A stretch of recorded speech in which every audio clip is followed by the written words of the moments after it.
Nigeria, a toppled fuel tanker explodes, claiming at least 20 lives. Authorities say among the fatalities were children. More details on this later in the news.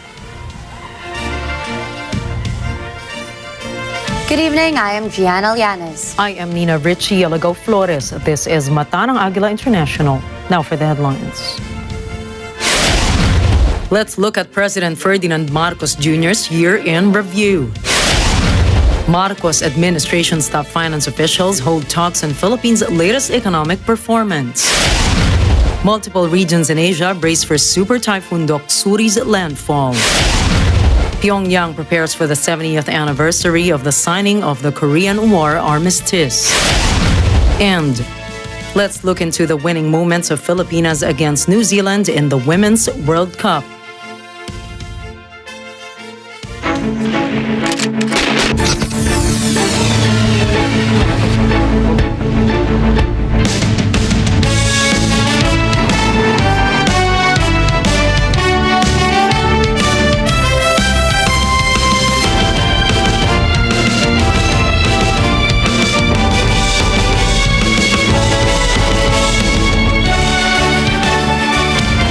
In his first State of the Nation address, or SONA, last year, President Ferdinand Marcos Jr. laid out an ambitious 8-point socio-economic agenda for his administration. Let's examine the progress made so far on the promises he made in his 2022 SONA. Catherine Ortula tells us more. One of the main drivers of our push for growth and employment will be in the agricultural sector. President Marcos pledged to enhance the agriculture sector. True to his word, the administration implemented the Kadiwa program, allowing people to purchase rice at 25 pesos per kilo and sugar at 70 pesos per kilo, providing affordable staple goods and alleviating the burden on Filipino families. Our country must become an investment destination, capitalizing on the corporate recovery and tax incentives for enterprises with the CREATE law and economic liberalization laws such as the Public Service Act and the Foreign Investments Act. The president aimed to make the Philippines an attractive investment destination, personally promoting the country on foreign trips to foreign investors. He successfully conveyed that the country is open for business, resulting in increased foreign investments, bolstering economic growth and job opportunities. We shall confidently build on this firm foundation established by my predecessor. We must keep the momentum and aspire to build better, more. Continuing from the previous administration, President Marcos pledged to expand the Build, Build, Build program. The administration's dedication to infrastructure development is evident in the ongoing railway projects. The North-South Commuter Railway System, Metro Manila Subway Project, LRT-1 Cavite Extension, MRT-7, and the Common Station outside Metro Manila are all progressing steadily. Congress must also pass a law that will emancipate the agrarian reform beneficiaries from the agrarian reform debt burden, thereby amending Section 26 of Republic Act 6657. President Marcos Jr. promised to alleviate the farmers' debt burden from lands awarded to them. The new Agrarian Emancipation Act not only waived about 57 billion pesos debt of over 610,000 beneficiaries and granted land titles to around 31,000 beneficiaries. President Ferdinand Marcos Jr.'s administration has delivered on its promises outlined in the 2022 SONA with remarkable dedication and progress. While many promises are yet to be fulfilled, the Marcos administration has already taken significant steps toward achieving its 8-point socio-economic agenda. Catherine Ortula for Mata ng Agila International, trusted, connected, on point. The Philippines will focus on infrastructure development and energy sustainability to ensure continued economic growth. Elijah Villanueva has the details. One of the keys to continuing economic growth is infrastructure development. So we will build better and more. During his second State of the Nation address, President Ferdinand Marcos Jr. mentions the 8.3 trillion peso Build Better More program covering various sectors such as physical connectivity, water resources, agriculture, and energy. Intermodal connectivity will also be a primary consideration. Roads, bridges, and mass transport systems will be interconnected. The country is investing in road networks, bridges, seaports, airports, and mass transport, aiming to increase infrastructure spending by 5 to 6% of GDP. Renewable energy initiatives are also a priority, with a target of 35% renewable energy in the power mix by 2030 and 50% by 2040. To accelerate the realization of this green energy goal, we have opened renewable energy projects to foreign investments. Since last year, an additional 126 renewable energy contracts with a potential capacity of 31,000 megawatts have been awarded. The President reveals the unified national grid that interconnects Luzon, Visayas, and Mindanao, enabling more efficient electricity transfers. We finally have a unified national grid with the interconnection of the Luzon, Visayas, and Mindanao grids. The one grid, one market will enable more efficient transfers and more competitive pricing of electricity throughout the country. However, there are delays in some grid connection projects. The government is reviewing the performance of the National Grid Corporation of the Philippines to ensure timely completion. Elijah Villanueva, for Mata ng Agila International. Trusted, connected, on point. During his second State of the Nation address, President Ferdinand Marcos Jr. calls on Congress to support his administration's legislative agenda. Makikipagtulungan tayo ng mabuti sa Kongreso para sa mga mahahalagang batas na kinakailangan para sa ating tuloy-tuloy na pag-ahon. The priority measures include new taxes for single-use plastics and digital services, reforms in uniform personnel pension, amendments for multiple laws, the Blue Economy Law, and the Philippine Immigration Act, among others. President Marcos expresses confidence in the initial results of the government's efforts and emphasizes the importance of unity in achieving progress. He urges members of Congress and his cabinet to work together for the country's continued path to prosperity. With this in my heart, I know that the state of the nation is sound and is improving. Dumating na po ang bagong Pilipinas. Maraming salamat po sa inyo. The Marcos administration is preparing the national budget for the fiscal year 2024. Vin Pascua reports. President Ferdinand Marcos Jr. is due to submit his administration's 5.768 trillion peso proposed national budget for the next year to Congress. Under the Constitution, the chief executive has 30 days from the opening of every regular session of Congress to submit a budget proposal to the legislature. According to House Speaker Martin Romualdez, the legislature aims to make the 2024 national budget approved by October before Congress goes on its first recess. Romualdez adds that the proposed 2024 national budget is aimed at the soaring economic growth of the country. Meanwhile, the president handed over a copy of the fiscal year 2024 National Expenditure Program or NEP to Budget Chief Amina Pangandaman at the Malacanang Palace. The NEP is the national government's spending plan for the next fiscal year. According to the president, the next year's NEP is anchored on his administration's 8-point socio-economic agenda and the Philippine Development Plan 2023 to 2028. Vin Pascua reporting for Mata ng Agila International. Trusted, connected, on point. President Ferdinand Marcos Jr. assures the nation of the ongoing efforts to strengthen the country's police and military forces to maintain peace, order, and defend sovereignty. A strong and stable rule of law will strengthen the foundation of our transformation. Our police and armed forces are being strengthened and modernized to be more effective in maintaining peace and order and in defending our sovereignty. He emphasizes the continued campaign against illegal drugs, focusing on community-based treatment and rehabilitation. The president pledges support for judiciary reforms, including modernizing the justice system and protecting constitutional rights. He also expresses the government's commitment to peace and development, noting the progress made in resolving conflicts with certain armed groups. For almost half a century, some of our fellow Filipinos have taken to arms to make their views known and felt. We are now at a point in our history when their armed struggle has evolved. We have now progressed together towards peace and development.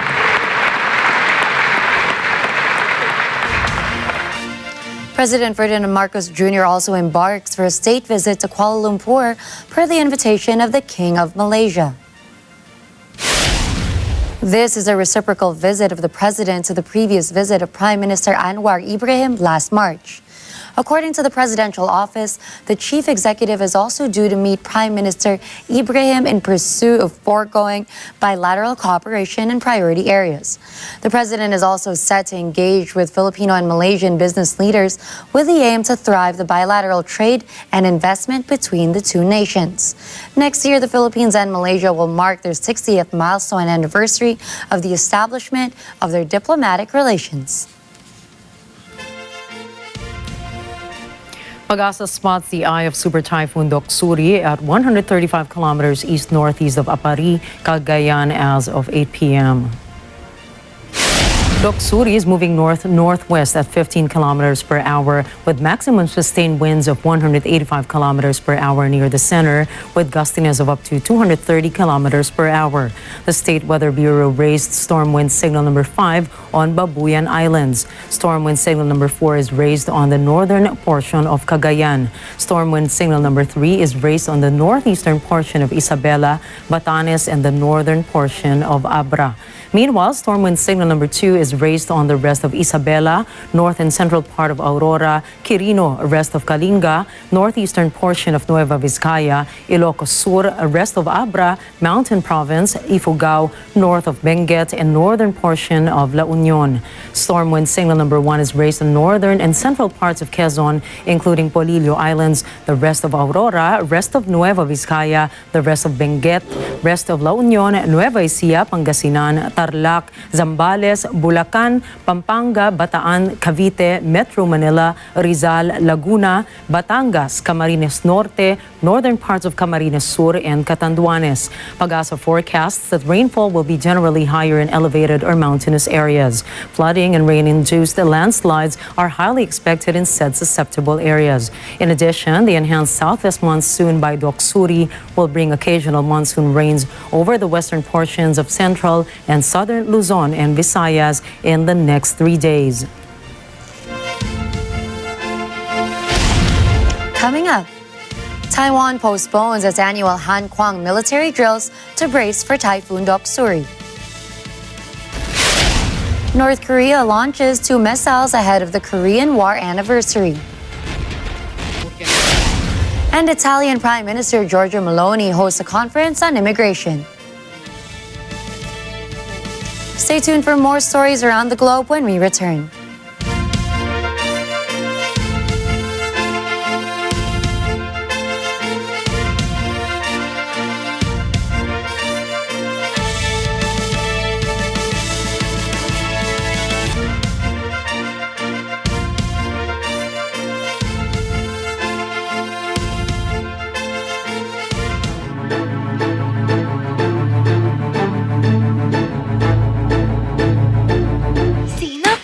Siya.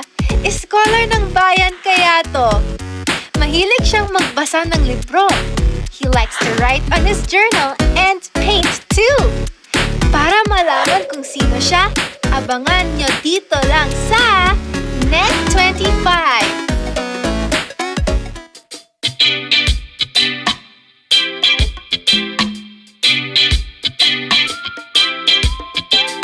Hindi biro ang naging tapatan ng mga B-pranksters ng Oh no, it's B.O. Biro only. Wala akong kuprak sa akin dito, no? Ha? Wala ba? Wala ba camera dito? Ikaw muna. Kung ikaw ay may hippopotamonstrosa scripaliophobia. Ito para maiba lang bago tayo maganon. Spell hippopotamonstrosa scripaliophobia. Sige, 30,000 pesos. Direk, pwede po ba papalang po yung screen? And this is Not a Game! Agad-agad!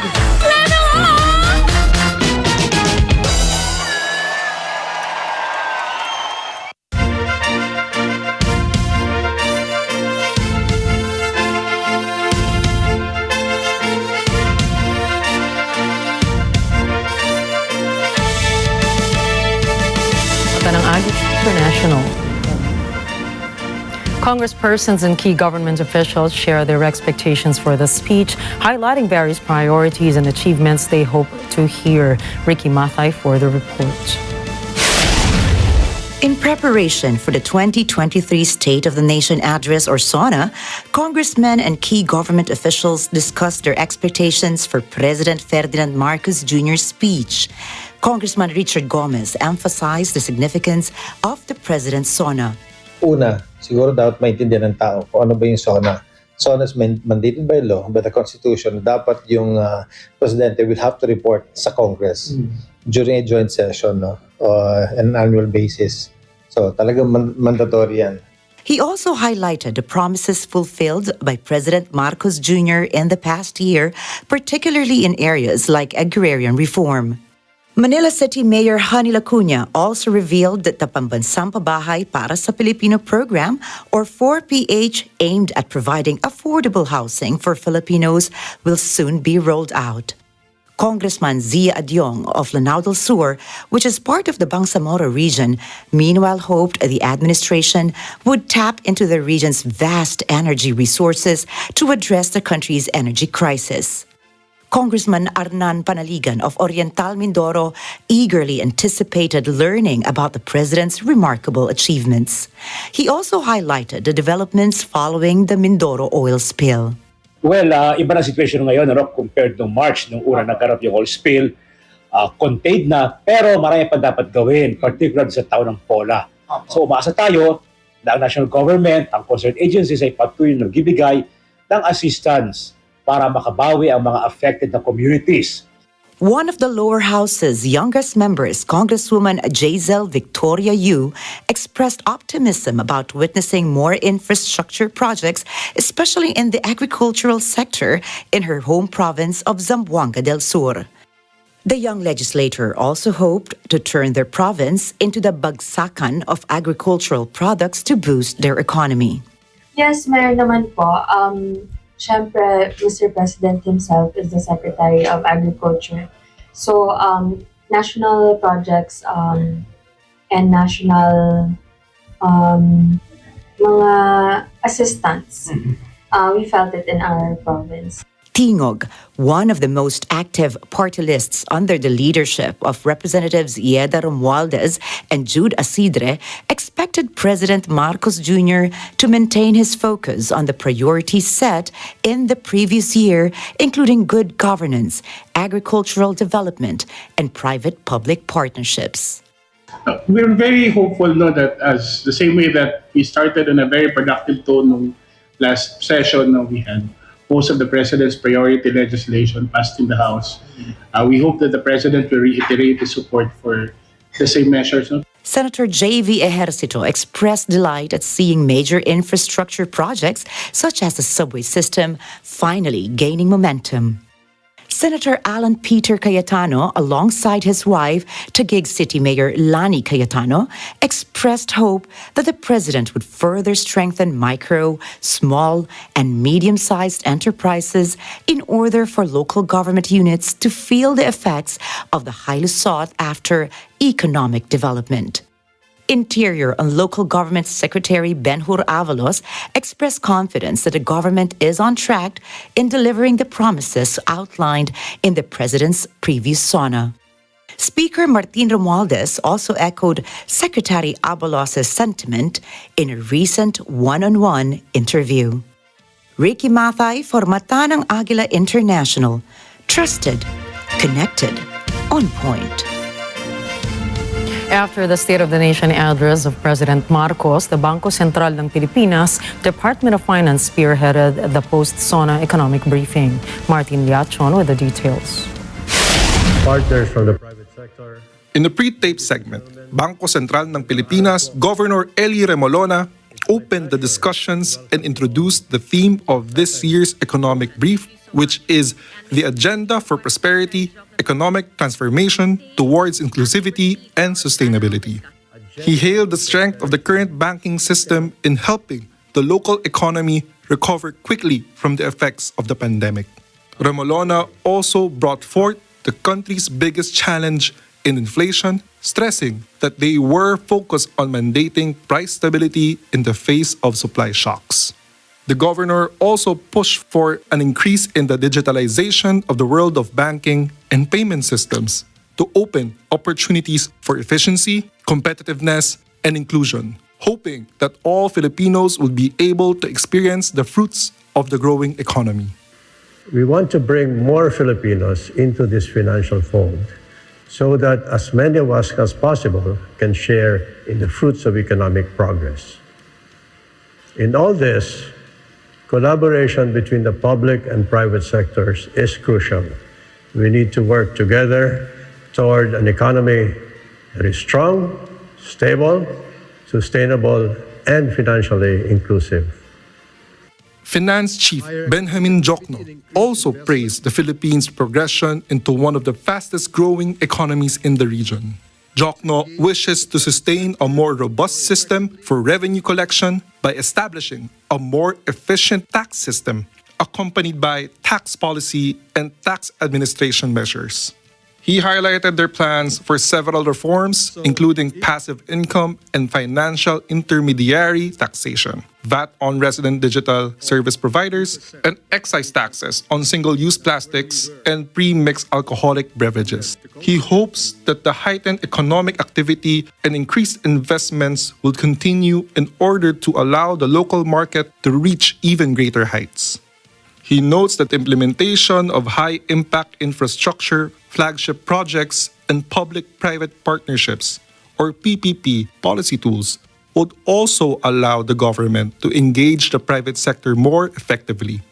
He ended his statement hoping to shed light on the recently passed Maharlika Investment Fund, stating that he had full trust and confidence in its impact on the economy. Furthermore, the recently enacted Maharlika Investment Fund will serve as a vehicle for growth. As an additional source of funding, the MIF is expected to widen the fiscal space, reduce reliance on official development assistance in funding big-ticket items, and some target investments areas include green and blue projects, rural development, digitalization, sustainable development, and healthcare. Martin Leachon, reporting for Mata ng Agila International. Trusted, connected, on point. Taiwan conducted air raid drills on Monday, the same day that the island nation began its annual war games. The drills simulate the country's response to Chinese missile attacks on several cities. Ken Cruz reports.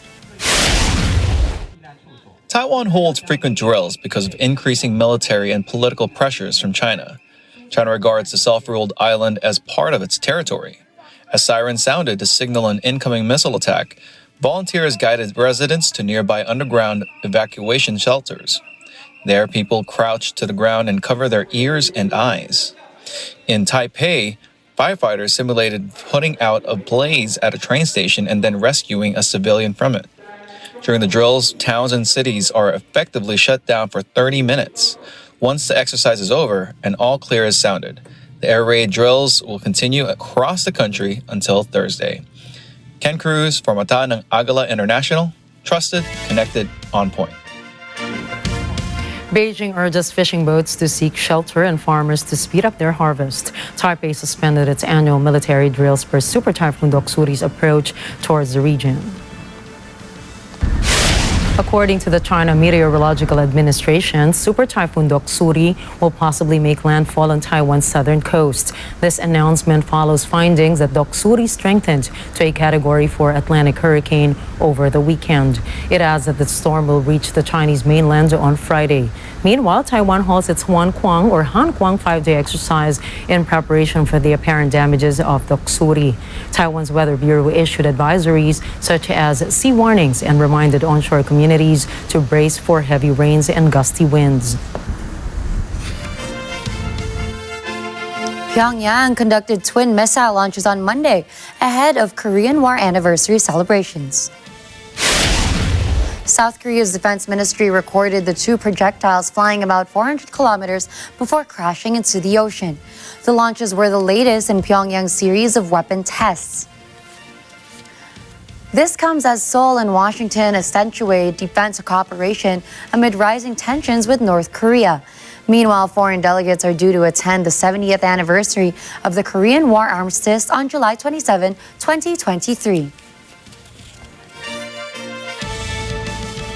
Pyongyang is set to host a Russian military delegation and a high-level Chinese delegation to mark the 70th anniversary of the Korean War armistice. This event signals a potential reopening of North Korea's borders to high-level visitors after a prolonged pandemic closure. The visits by foreign delegations are the first since the pandemic's onset. The anniversary celebrations are expected to include a large-scale military parade showcasing North Korea's military capabilities, including nuclear-capable missiles. Seoul and Washington are closely monitoring the event, while tensions between North and South Korea continue to rise.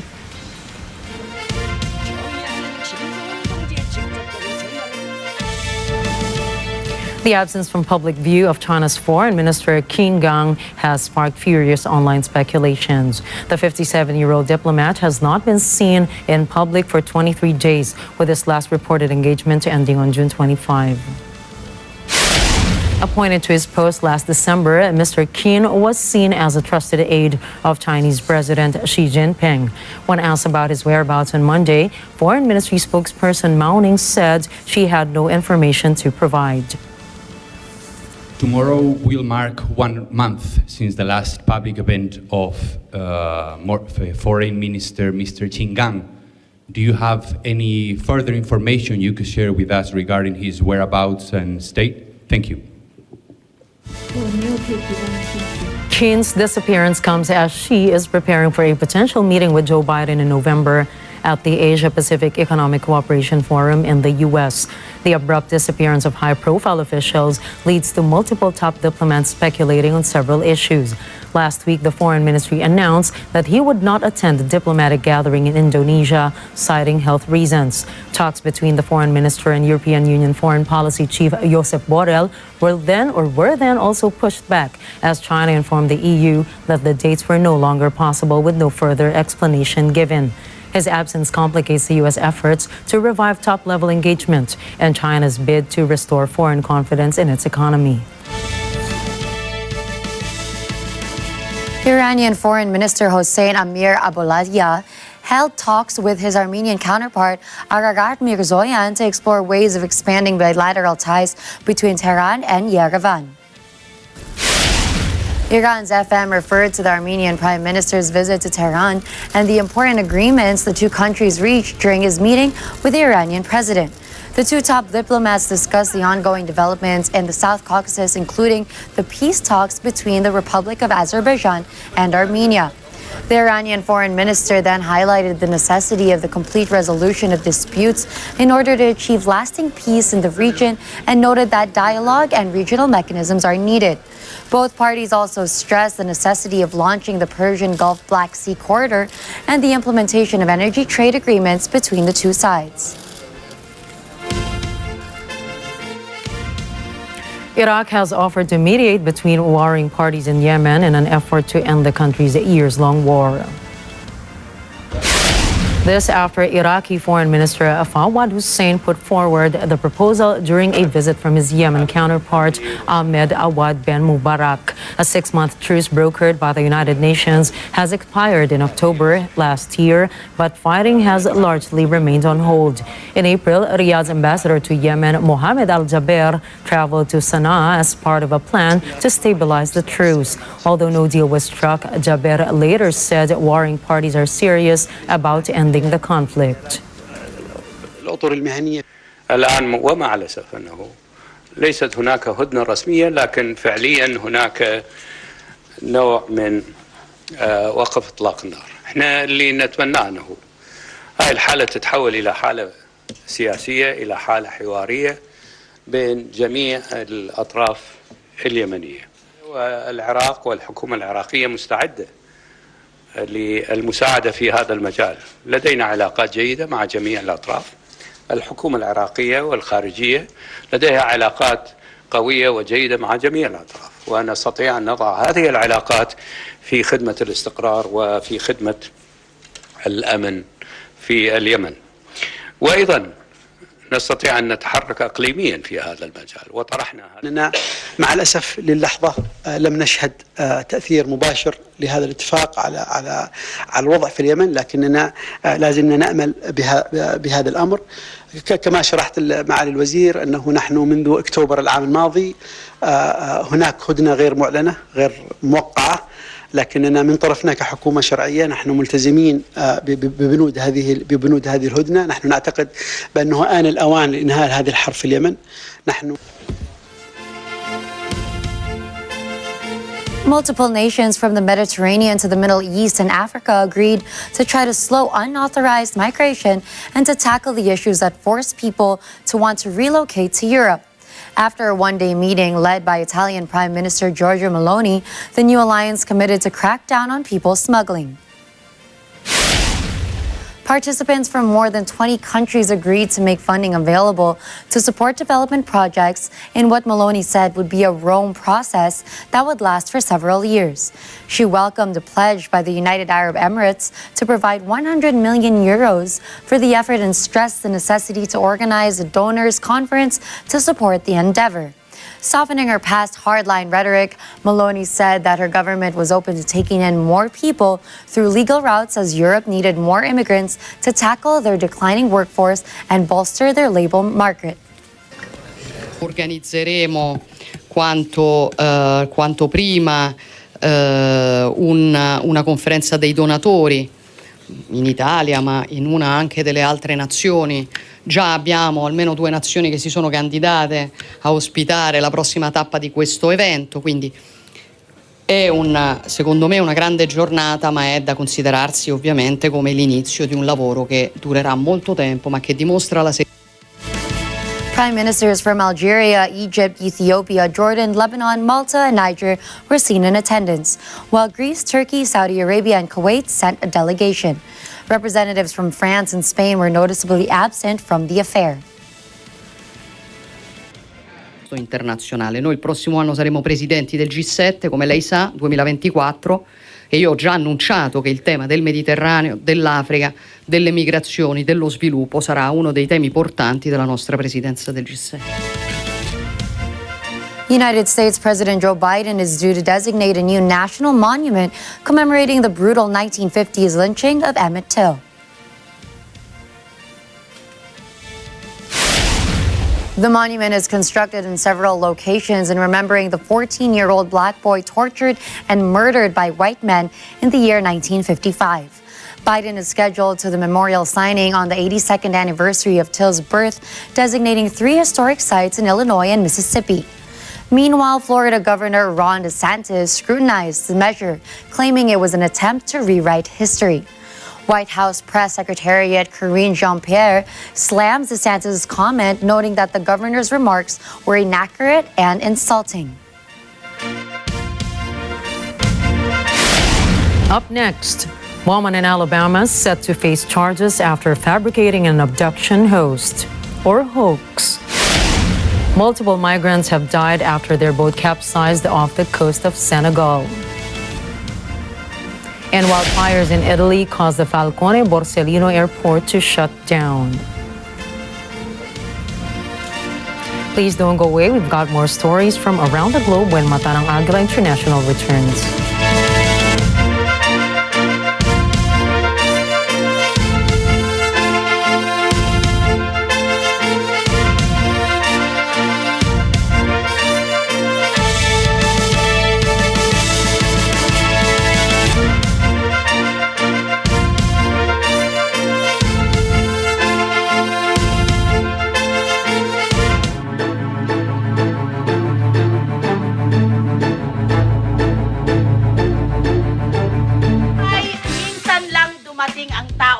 masasabi mong tunay na kaibigan. Yep! At kapag siya'y natagpuan na, huwag mo nang pakawalan. Ang tunay na kaibigan, laging nandyan kahit kailan.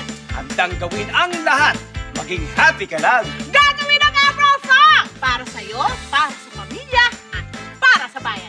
Tulad na lang ng inyong mga bagong kaibigan. Tuwing umaga, love, Tunipet, and everything! Lunes hanggang Biyernes, 6:30 ng umaga, sa Net 25!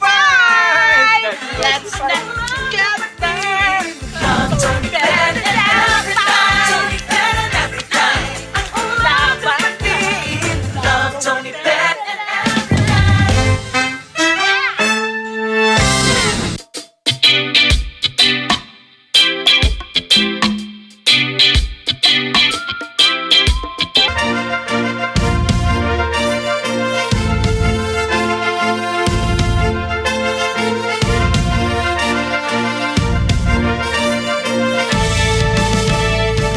Activist Greta Thunberg is in trouble again. Hours after being fined by a Swedish court for disobeying police at a rally last month, authorities removed her and other activists from a protest in Malmö, Sweden. Bernadette Arguini reports. 20-year-old Greta Thunberg has become the face of young climate activists worldwide. On Monday, she admitted in court she had disobeyed police but pleaded not guilty, saying she acted out of necessity. Thunberg and other protesters blocked a road preventing oil trucks from reaching Malmö harbor. She paid a $144 fine. That's about 7,800 pesos. A few hours later, Thunberg and her co-defendants headed back to Malmö harbor, where again police had to cart them off for blocking traffic. She justifies her actions, saying the world is in a climate emergency that affects people's lives, health, and property. Bernadette Regini for Mata ng Agila International. Trusted, connected, on point. A state of emergency has been declared in 3 coastal provinces in Ecuador. The order also includes nighttime curfews in a bid to control a wave of violence that has swept the South American country. Ralph Coronel has the details. President Guillermo Lasso says the state of emergency will last for 60 days. Things came to a head on Sunday after the shooting death of the mayor of the city of Manta. Scenes like this at this prison are commonplace as Ecuador has been dealing with ongoing riots in prisons driven by inner gang rivalries. The latest clashes happened on the weekend and left at least 6 inmates dead and 11 others injured. Elsewhere in the country, inmates at prisons in 5 provinces have taken about 90 guards hostage, and inmates at 13 prisons are on hunger strikes. Since 2021, drug gang riots in prisons have claimed at least 420 lives. Ralph Coronel from Mata ng Agila International, trusted, connected, on point. Indian police have arrested 74 Rohingya refugees for living illegally in the northern state of Uttar Pradesh. Those arrested included 55 men, 14 women, and 5 children who were living in 6 districts of Uttar Pradesh after crossing the border illegally. The Rohingya Human Rights Initiative campaign group said the detained people had been living in the area for about 10 years after fleeing persecution in Myanmar after its military killed thousands of people, raped women, and burned dozens of their villages. The United Nations said that some of the military generals are facing a genocide trial at the International Court of Justice. Rohingya activists in India have campaigned against the arrest, urging the government to uphold commitments to human rights and democratic credentials.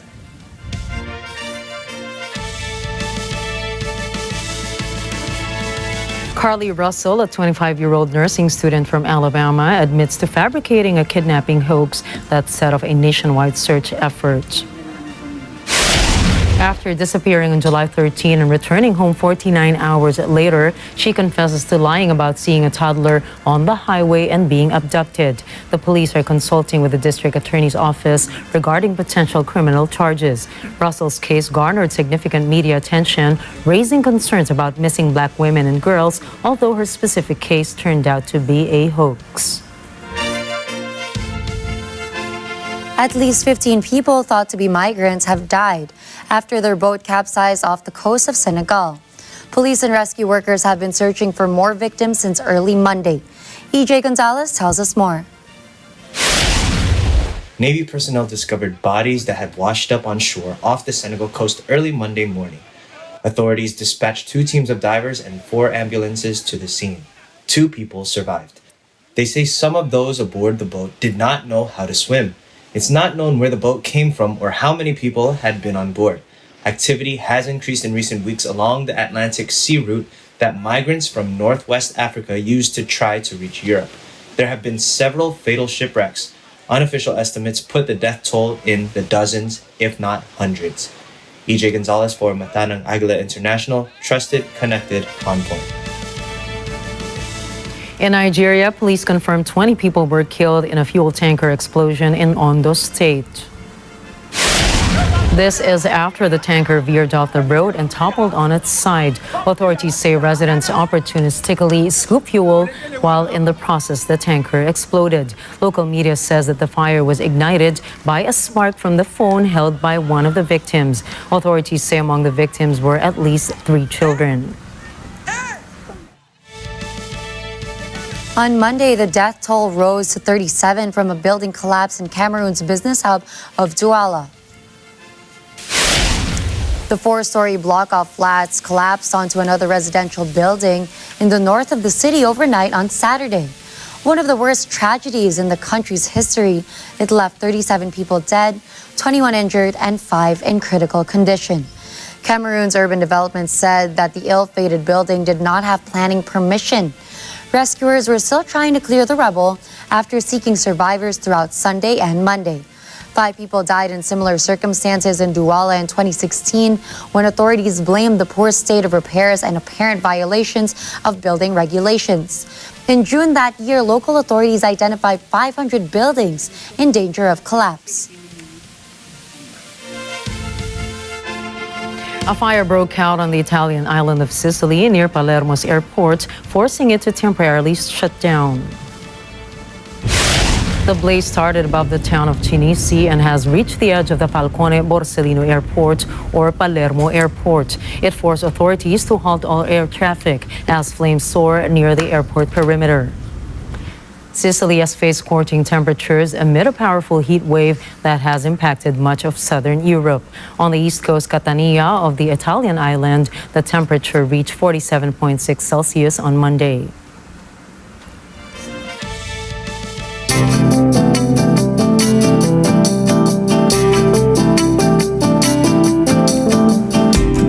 France has said farewell to the first panda to be born in the country. 5-year-old Yuan Ming is on his way to a new home in China. Jeff Sanidad has the details. Yuan Meng's parents arrived in France in 2012 under a Chinese conservation program aimed at breeding pandas around the world. The French team has been successful. Yuan Meng was born on August 4, 2017. Twin siblings followed in 2021. Now it's time for Yuan Meng to leave. The bear had its last breakfast in France Tuesday morning before packing up and departing. Zoo officials expect he will experience a bit of anxiety as he moves to his new surroundings. Upon his arrival in China, he will be bred with an unrelated female to keep genetic diversity within the species. Jeff Sanidad for Mata ng Agila International. Trusted, connected, on point. In the U.S., very much like several states, southern Nevada is expecting to endure soaring temperatures for an extended period. The National Weather Service warns this is not typical desert heat because there is no significant overnight cool down. Anna Cui has more. Excessive heat warning has been extended for much of southern Nevada, including Las Vegas, through Saturday. Temperature hit 116 degrees Fahrenheit or 46.7 degrees Celsius earlier this week, just below the highest record temperature of 118 degrees Fahrenheit or about 48 degrees Celsius. Although this heat wave isn't expected to end anytime soon, the string of consecutive days of having temperatures at or above 110 degrees or 43 degrees Celsius has been broken. Triple-digit temperatures are common between June and September in southern Nevada, but the National Weather Service warns that this is not typical desert heat since there's no significant overnight cool down. Temperatures remain warm at night in the low 90s. Despite the heat, visitors walk the Las Vegas Strip, checking out the latest attractions the city has to offer. The Sphere is the latest addition to the Las Vegas skyline, a next-generation entertainment venue with a fully programmable LED exterior, hailed as the largest LED screen in the world, according to their website. While visitors brave the heat, the Southern Nevada Health District urges everyone to continue to take precautions to avoid experiencing heat exhaustion or heat stroke. Health District officials report that there has been 7 heat-related deaths so far this year in Southern Nevada, and a total of 152 such deaths in 2022.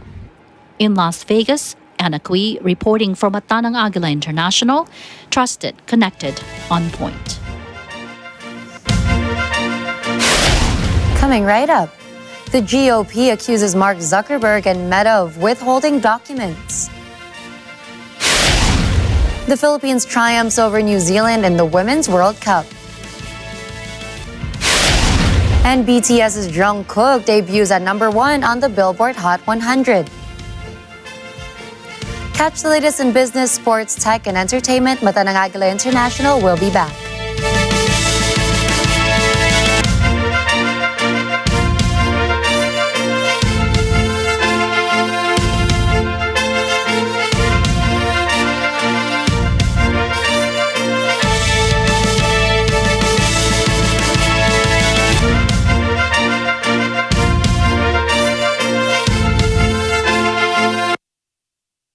Abangan sa Counterpoint.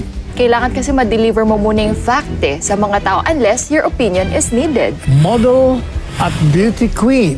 Sa dami ng kanyang ginagampanan, sino nga ba si Emma Tiglao? Muntik na ako mag-stop ng college. Meron pang time, Attorney Sal, dapat magsa-stop muna for 1 sem.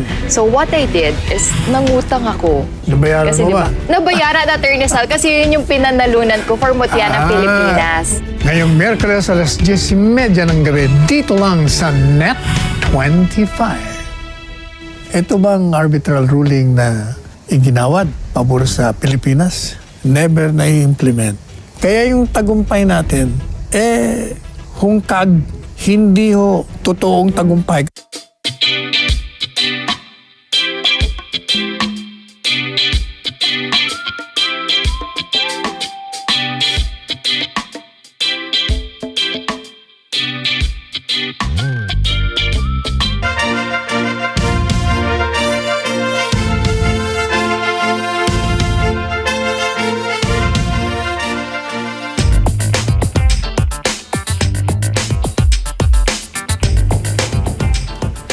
OpenAI CEO Sam Altman launches the WorldCoin project.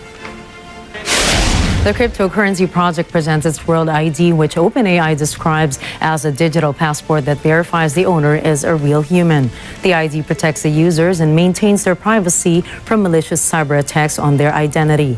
Altman notes that consumers that want to avail of a World ID are required to do an in-person biometric screening. A face and iris scan is served to the consumers at one of WorldCoin's orbs, a silver sphere about the size of a soccer ball.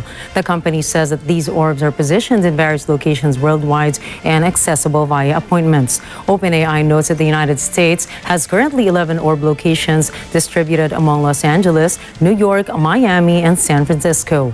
WorldCoin project is set to scale up its orb sites globally, expanding to 35 countries or cities in 20 countries. The House Judiciary Committee is considering a vote this week to hold Meta CEO Mark Zuckerberg in contempt. The vote is expected to be as soon as Thursday. Catherine Ortula has the info. The GOP-led House Judiciary Committee has accused Meta, the parent company of Facebook, Instagram, and Threads, of withholding documents containing the company's censorship attempts.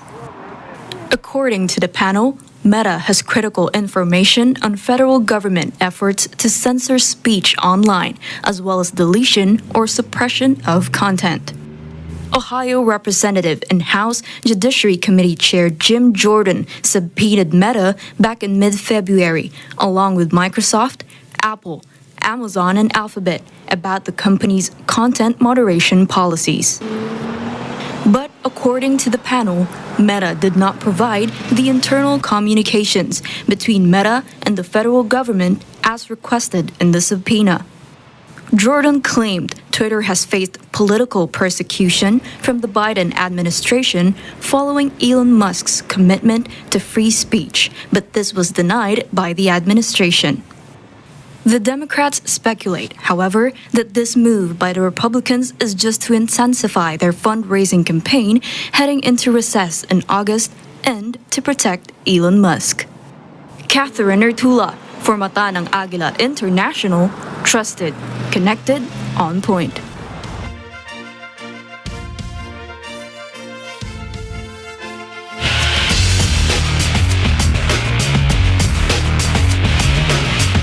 The Philippine women's national football team, the Filipinas, secured their first ever victory in the FIFA Women's World Cup 2023. This after they pulled off an upset of 1-0 triumph over co-host New Zealand at the Wellington Regional Stadium. Striker Serena Bolden scored the only goal of the match at the 24th minute in a free kick play. The hosts had several chances to equalize, but the Filipinas leaned on their defense in the closing stretch to hold off the football ferns. The victory gave the Filipinas 3 points in Group A, breathing life into their hopes of advancing to the knockout phase of the World Cup. The Philippines will next face Norway on Sunday in a bid to advance to the round of 16.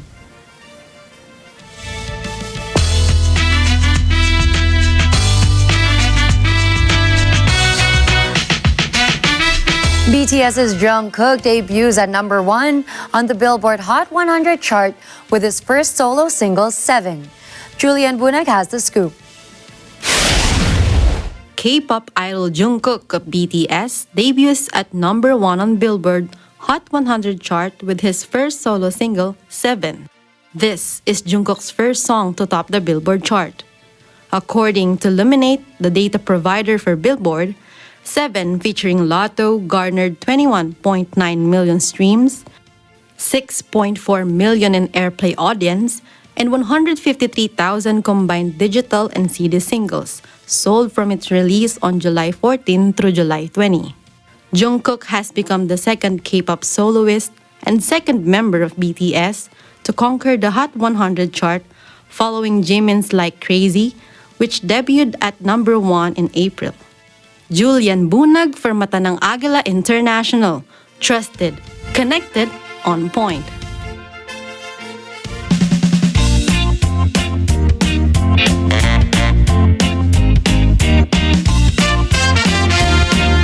In France, the Titanic resurfaces for an immersive exhibition in Paris. Mikey Sueta tells us more.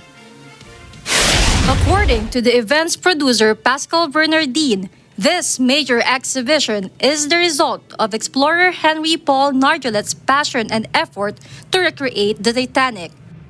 Nargeolet is one of 5 passengers on board the Titan tourist sub that imploded underwater while on its way to visit the Titanic wreck.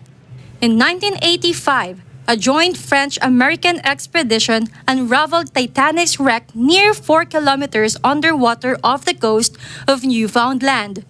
Nargeolet participated in 6 of the 8 exploration missions to the wreck between 1987 and 2010. The missions brought back more than 5,000 objects to the surface. Nargeolet helped bring up many of the 260 objects on display.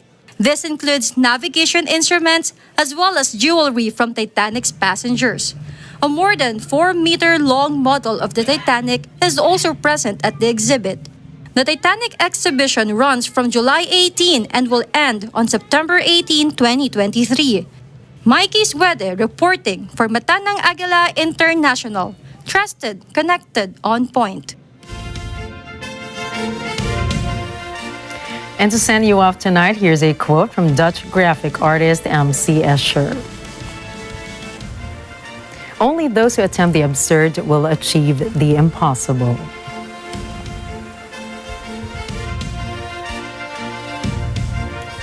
That's right. It's so important to just be fearless, right? That is so true. And a lot of the most brilliant minds in the world are actually kind of bordering on crazy. Yes, so I can only imagine what creative input they have. Yes, that's where they get all their ideas. And that's a wrap for tonight's news. Catch the latest updates on our social media channels. I am Gianna Llanes. I am Nina Richie Alago Flores. This is Matanang Agila International, Trusted, Connected, on Point.